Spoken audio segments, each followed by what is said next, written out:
सम्माननीय भक्तपुरुषों, माननीय मातृशक्ति, भाइयों बहनों, प्यारे बच्चों,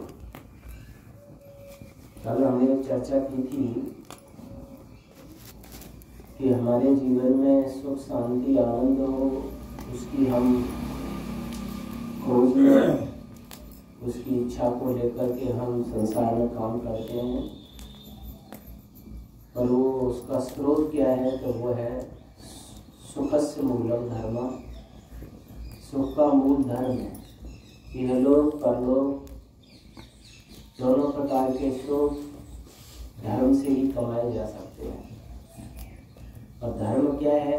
धर्म की जानकारी हमें कैसे हो? तो उसके 4 स्रोत थे: वेद, स्मृति, सदाचार और अपनी आत्मा को जो प्रिय लगता है वो कर्म। धर्म 2 प्रकार से है।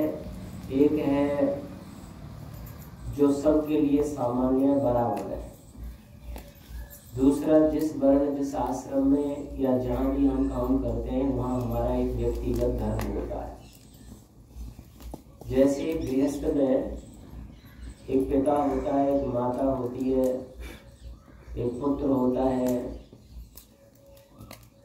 पति पत्नी होते हैं, ऐसे एक गृहस्थ होता है। तो उनके आपस में अपने आप में क्या धर्म है? वेद के अनुसार पत्नी का क्या है, पति का क्या है, यानी माँ का क्या है, पिता का क्या है, पुत्र का क्या धर्म है?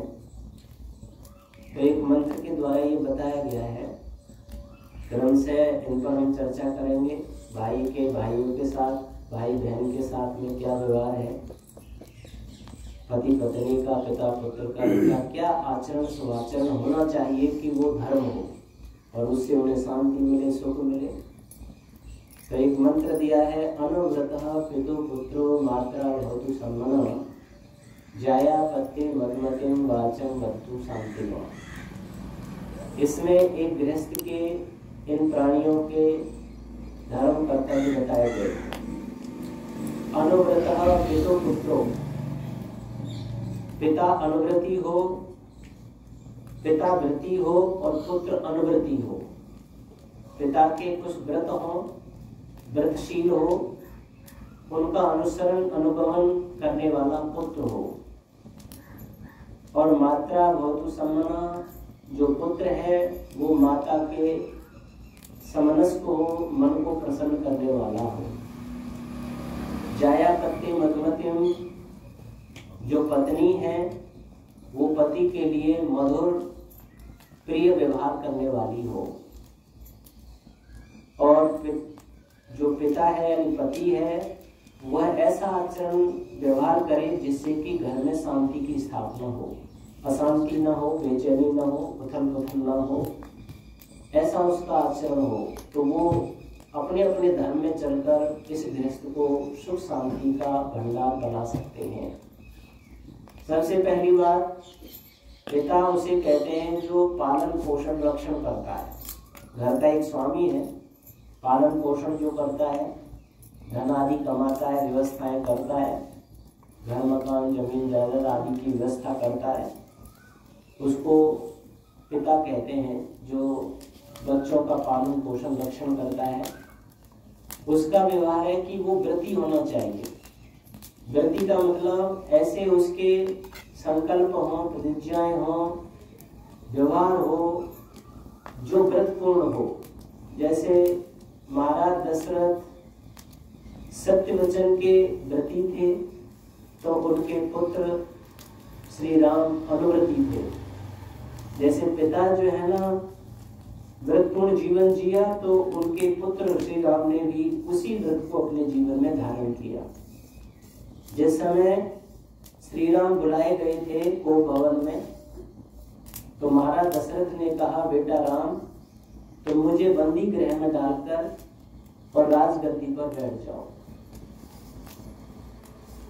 क्योंकि उन्होंने वचन सारी सभा में ये दे दिया था कि मैं कल राम का राज तिलक करूंगा। उस समय जब ये चर्चा हुई तो राम के बारे में बहुत सारी प्रशंसाएं वहां के सभी विद्वानों ने की और उस प्रशंसा को सुनकर के महाराज दशरथ गदगद हो गए और फिर उन्होंने वचन दिया कि मैं ऐसे पुत्र को राज तिलक दूंगा। लेकिन कैकेयी ने उसको पासा ही पलट दिया।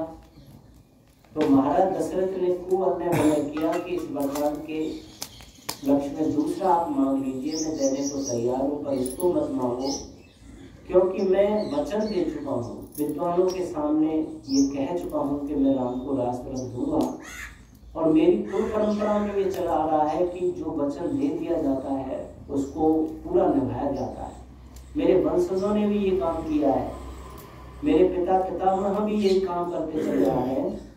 मैं उस वंश परंपरा को नहीं तोड़ सकता हूँ। जो वचन दे दिया विद्वानों ने उसे पूरा करना मेरा धर्म बनता है।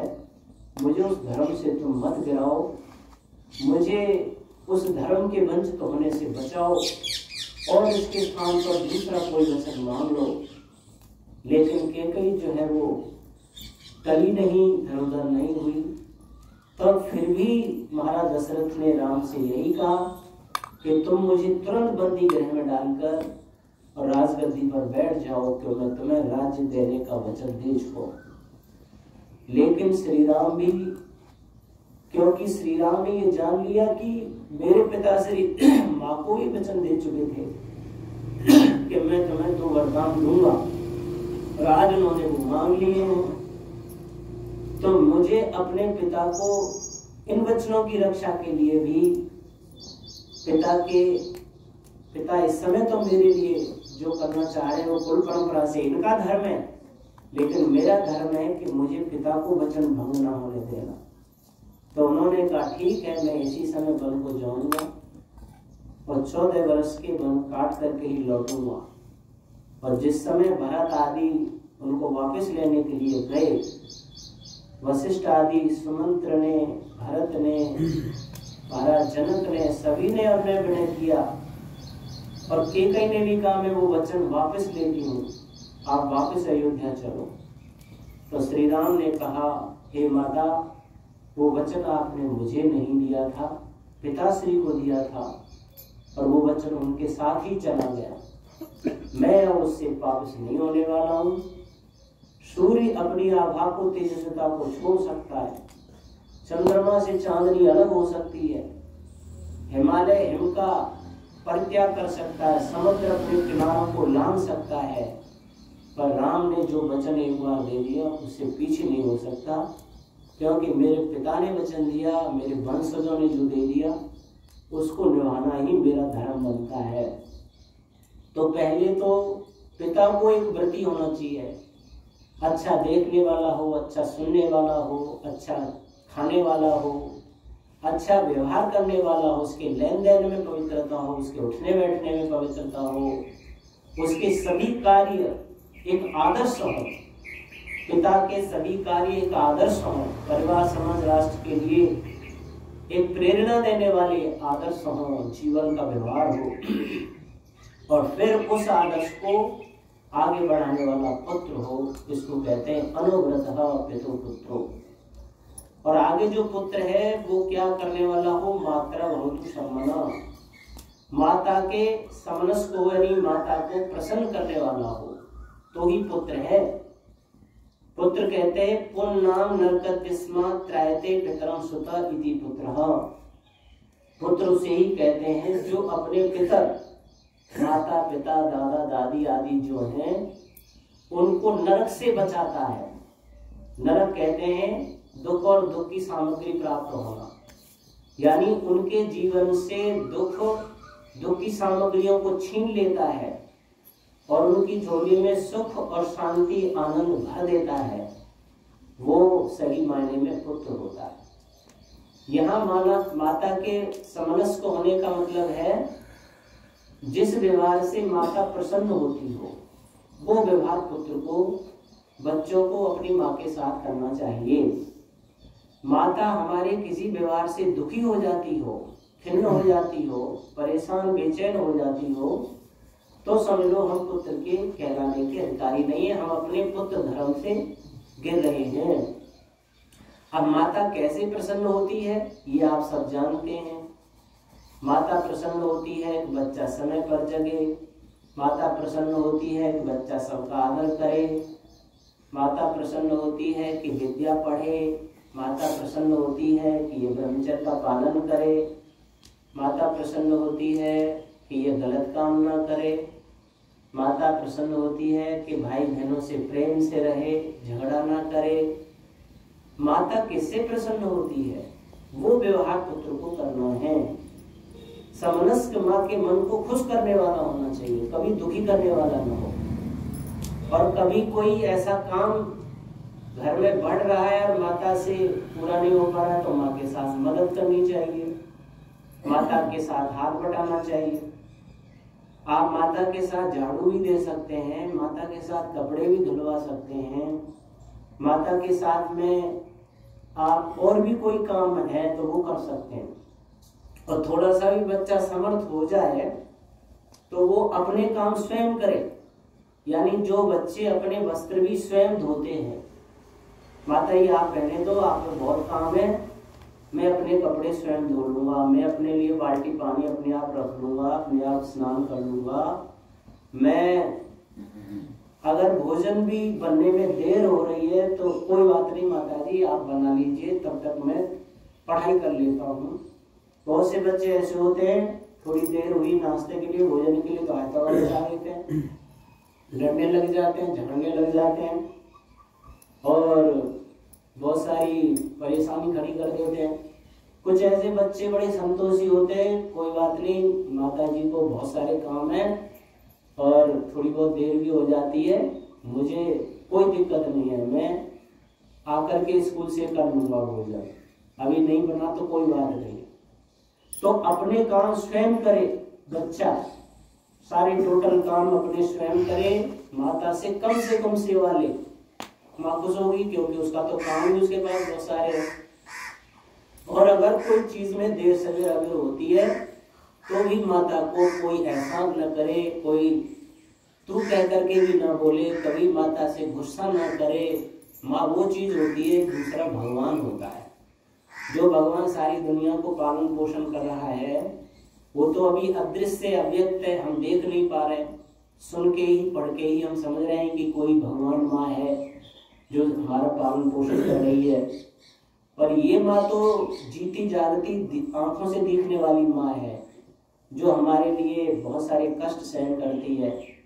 तो हमें अपने जीवन से उसको कोई कष्ट न दें, वो जैसे मन में प्रसन्न हो सकती हो वह व्यवहार अगर संतान करती है तो समझो वो अपने धर्म का पालन करती है, और यह धर्म उसकी जीवन की झोली में आगे चल करके अभी भी सुख शांति और आनंद भरेगा, उनके आशीर्वादों को लेने का अधिकारी बनाएगा। और आगे चल के कहा भी पुत्र के बहुत सारे लक्षण होते हैं, अगला एक मंत्र है पूरा, उसमें मैं चर्चा करूंगा पुत्र होने के लिए क्या क्या उसे करना चाहिए, वेद भगवान क्या कहते हैं, उसका धर्म उसका दायित्व क्या है, एक पूरा मंत्र है पुत्र के ऊपर ही, वो अगले प्रकरण में कहूंगा, आज तो इसी मंत्र पर चर्चा कर रहे हैं। आगे इसमें आता है जाया पत्ते मधुमतिम, जाया कहते हैं पत्नी को, पत्ते पति के लिए, मधु कहते हैं शहद, मधुमती कहते हैं शहद जैसी, यानी हमेशा पति पत्नी पति के लिए मधुर व्यवहार करने वाली हो। संतुष्टो भार्या भर्ता भर्ता भार्या तथैव च तस्मिन्नेव कुले नित्यम कल्याणम तत्र वै देवम। महर्षि मनु ने लिखा है कि जहाँ भार्या पत्नी भर्ता से पूर्ण संतुष्ट है और भर्ता पत्नी से पूर्ण संतुष्ट है, बहुत प्रेम पूर्वक आलाप करते हैं। पति को भी ऋषि दयानंद ने इसका अर्थ किया शांतिवान, जो पीछे अर्थ है, पति को भी ऐसा व्यवहार करना है पत्नी के साथ या घर के साथ की शांति की ही स्थापना हो, अशांति बेचैनी क्षोभ पैदा नहीं हो जाए, ऐसी व्यवहार करे कि सब लोग उनके घर में आते शांति की सुकून का अनुभव करें। बहुत से ऐसे होते हैं कि घर में पिता आ जाए तो कांपने लग जाओ, इधर उधर होने लग जाते हैं, तो वो नहीं होना चाहिए। घर के लोग बहुत ही शांति सुकून महसूस करें उनके आगमन पर, ऐसा उनका व्यवहार मीठा व्यवहार होना चाहिए।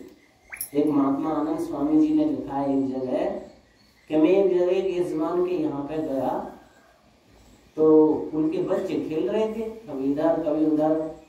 मैं वहाँ पहुँचा तो उन्होंने नमस्ते किया। मैंने कहा तुम्हारे पिताजी कहाँ हैं? कि वो तो बाहर गए, आ रहे होंगे। मैं बैठ गया, बच्चे खेल कूद कर रहे थे। अब एकदम से जो है वो आ गए उनके पिताजी, तो वही पिताजी आ गए। कोई पलंग के नीचे घुस गया, कोई कोने में छुप गया, कोई अंदर कमरे में जाके दबक गया और वो आके बैठ गए। अब महात्मा आनंद स्वामी जी ने कहा भाई आपके बच्चे आपके आने से पहले यहाँ बड़ी मौज मस्ती ले रहे थे, उछल कूद कर रहे थे, आपके आते ही बच्चे कोई पलंग के नीचे घुस गया, कोई कमरे में घुस गया, कोई कोने में दबक गया। ये क्या बात है? बोला स्वामी जी मैं थोड़ा सा कठोरता का व्यवहार करता हूँ, जरा मैं रौब से रहता हूँ। बोले तुम पिता हो, कोई शासनाध्यक्ष हो, सेनापति हो, घर में आते ही बच्चे तुमसे प्रसन्न ना हो, खेले कूदे नहीं, शांति का व्यवहार नहीं हो, तुमको यहाँ मिलिट्री फौज की शासन कर रहे हो के घर में?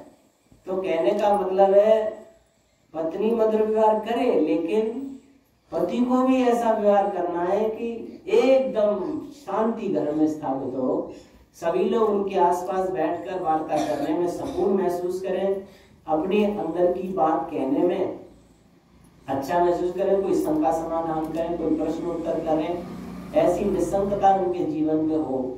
इस प्रकार का आपस में व्यवहार अगर हम करते हैं तो ये वेद के अनुसार उनके जीवन में धर्म होता है और धर्म उनके जीवन में सुख शांति आनंद भरता है।